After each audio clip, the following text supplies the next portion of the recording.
Good day, friends of Buzzy. Well, today is a day of good news and bad news when it comes to COVID-19.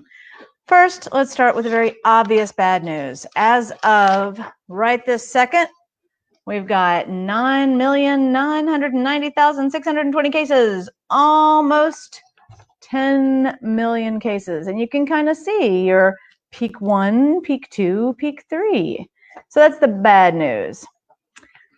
The good news is a couple things. So first of all, we now know that Pfizer has a vaccine that's 90% effective. And it turns out that the early stuff that's coming in on the Moderna vaccine, which is also an mRNA vaccine, 92% effective. So that's some pretty good news. Now, it's not without caveats. Caveat one, both of those vaccines, being an unusual approach, are not terribly stable. They have to be in negative 70 degrees Celsius. Well, at that point, Fahrenheit, Celsius is pretty close to the same, but they have to be at negative 70 degrees, which means that transporting them, giving the vaccines outside a healthcare center is pretty unusual. I mean, nobody has negative 70 refrigerators just kind of hanging around. So this means you've got to have very special refrigerators, freezers, and it's going to be difficult to make this available widely in places that it's easy to get to. Much more likely, we're going to see long lines waiting at different places where there are healthcare centers, where there are hospitals, so that people can get their vaccines there. Second bad news thing, you got to take 2 injections. Third bad news thing, the injections not only obviously hurt while getting them, but they cause sore arm and symptoms for a few days for some people. Most people get sore arms, some people get the symptoms. So still holding out hope for Johnson & Johnson's vaccine, which only requires normal freezer temperatures and also is only a single dose. Nonetheless, it does appear that vaccines are going to work against this. Flu vaccines are only about 50 to 60% effective. 90% is huge, so that's a big deal. So hooray for Pfizer, hooray for all the other vaccines that are still working it out. One really cool thing is that Pfizer did this on their own, so that's also a nice thing for American ingenuity. We have a second part of good news, which is that even though we've got all these death rate or all the infections, if you look at deaths, it's been pretty consistent. And while we are ticking up, there are about 3 reasons why these death rates are low and why we may be able to keep them pretty low. First thing is, on average, younger people are getting the disease now. We're not blowing through nursing homes. This means that the death rates are 35 times lower for a lot of these patients than they were for the highest risk groups, the patients over 85, patients with pre-existing condition. The other really big part about why we are seeing less death is not actually because of better treatments. We still only have Decadron, dexamethasone as a good treatment, and that's only when you're already intubated and super sick as crap. The reason is because of these little gems. So there is some new information now that's on the CDC website. Today, 11/11, the CDC acknowledged that not only do masks help you, they also, or not only do the masks help other people, they also help you get less sick. So a lot of what we're seeing in this little, diminished hump, the hump days, that's just because of when people report the deaths. So that varies day to day. But the other reason is because many of these patients who are getting sick are not getting quite as sick as they were. And that's largely due to mask wearing. We've talked before in one of the episodes about variolation, how if you just get a little bit of exposure, then you can build an immune response without even necessarily appearing to be sick. That's a really important thing. The other good part about this is it gives us some support for what we can do safely over the Thanksgiving period as we are with each other. And this is super cool. So a couple of the different things that came out this week.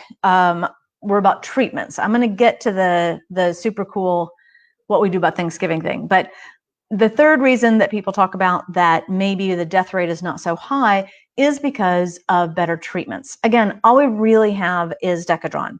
Now, there was a big article in the New York Times by Gina Coletta, who's a fantastic researcher, did a great book on flu, highly recommend. However, the takeaway that she took from some of the IL-6 blocking studies that came out, tocilizumab, it's a medicine that people who've got rheumatoid arthritis and other kinds of autoimmune diseases take.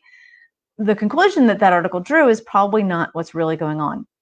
What the article found was that patients who were given this immune blocker didn't have any difference in death than people who weren't. However, the people who were given the immune blocker were given it late in the course of illness. One of the papers that came out recently was looking at the time of administration of this IL-6 blocker that makes your immune system stand down, found that you actually got much better results if it was given early in the course. So people who were given the IL-6 blocker, it's an injection, if they were given that when they were still on room air, or if they were given that when they were hospitalized but only on a little bit of oxygen, just like a little nasal cannula thing, they did better than people who got it later in the course. I think this just underscores that when it comes to treating coronavirus, it ain't what you do, it's the time that you do it. I do think that we will find that some of these immune suppressing IL-1, IL-6, things that deal with cytokine storms, bradykinin drugs, that it's going to matter enormously what someone's blood levels are of certain markers of inflammation and where they are in the course of disease as far as oxygenation. But all that aside, we're getting better, and we certainly have found that not intubating people, not putting them on a ventilator is good, which means that we're not going to run out of ventilators in this next crisis that we're about to hit. It also means that we are likely to get medicines that work for people, even if they're not in areas of the country where they've got a -70 freezer that'll get them the vaccine. But the most hopeful thing to me, and the most exciting thing, has not really hit the lay press yet. And here it is. This is a study by Epley et al., and it is on the medRxiv preprint, and it came out on October 11th, so it's been out for about a month. But here's the cool thing. They looked at all sorts of aspects of how long you have to be exposed to a virus to get ill, how many viral particles you need to get ill, how likely you are to die for flu versus COVID-19, how much time you have to spend in a room that has 6 air circulations versus 10 air circulations. And they have got amazing data. The coolest thing was they incorporated how much more or less likely you were to get sick if you're around somebody who's wearing a mask or if you're wearing a mask. What they found was that they call them the coarse aerosols. So this is like respiratory droplets. These are, you sneeze and you see all that stuff spewing out in videos and it looks nasty. They found that wearing a mask 25-fold reduces the amount of viral particles that are in a room that you get exposed to. So clearly, wearing a mask and sneezing or coughing is going to protect other people. It decreases the number of those big respiratory droplets. They were able to actually quantify how much they decreased the number of fine particles that were in the air if you wore a mask, and it was 3.6 times lower. So if you're wearing a mask around somebody who's sick, or if you're sick and you're wearing a mask, you decrease the amount of virus that you're spreading by, it's actually 3.4 times, not 3.6, but 3.4 times less likely, fewer viral particles in the air. And if you are well, but you're wearing a mask, you're going to decrease the number of particles that you breathe in 2.8 times. So you're at least 3 times less likely to get sick wearing a mask than not. You're at least 3.4 times less likely to spread the disease wearing a mask than not indoors. So what does this mean? Well, simple math. If you and your non-sick partner are in a room and you're both wearing masks, you're 25 times less likely to have transmission. So that's helpful for Thanksgiving if you're not going to actually eat and chew in the same room. But this article did the coolest thing. They went through all sorts of different scenarios. They went through, okay, how long can you stay in a movie theater if you're wearing a mask? Answer, 4 hours is how long you can stay without getting sick if there is one person in the room who is sick actively who's wearing a mask. And they just went through all these different scenarios, like, okay, how about if you're outside and you're doing yard work? Answer is, if there's a 3-mile-per-hour wind, which is really pretty slow, then you could stay outside doing yard work with no mask for 20 straight hours, even with someone who was infected but not symptomatic around you, 20 hours. So you can do a lot of yard work and not be worried. You could be around somebody for 4 hours if they were close to you and they were infected and they weren't wearing a mask. So it really makes outdoor mask wearing part. Oh, get closer. I got to get closer to make it quit flickering at you. So you can really make a big difference by having wind, by being outside. This kind of answers a lot of the question of, if you are doing an activity outside like running, do you need to wear a mask? If you're not going to be around people to protect yourself, nope. To protect other people, still probably nope. And that's because you're going to be moving. So you would have to be around someone outside for about 4 hours to get them sick if there's even a tiniest bit of wind. That's great.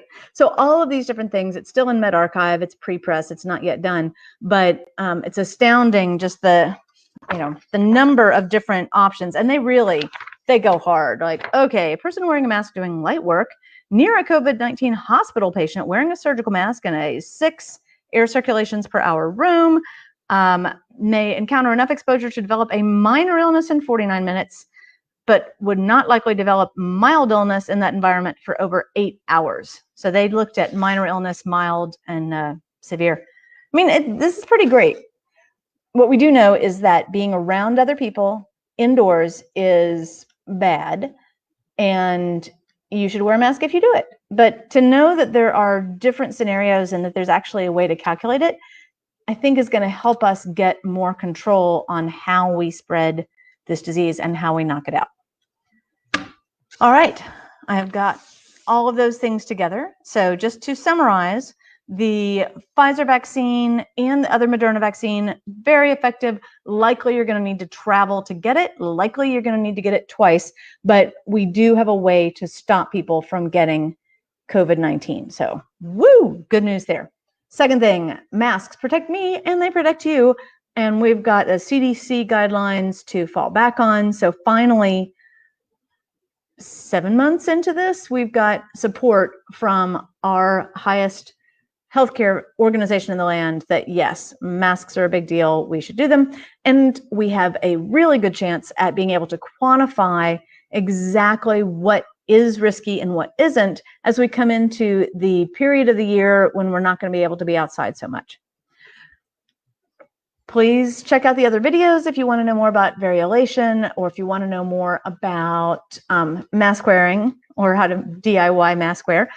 If you're following along about our nasal irrigation randomized controlled trial, don't have official results yet, but I am definitely still using my nasal irrigation if I'm around people where I'm worried. And if we can get this political stuff figured out from a virus standpoint, I really believe it's going to be fine.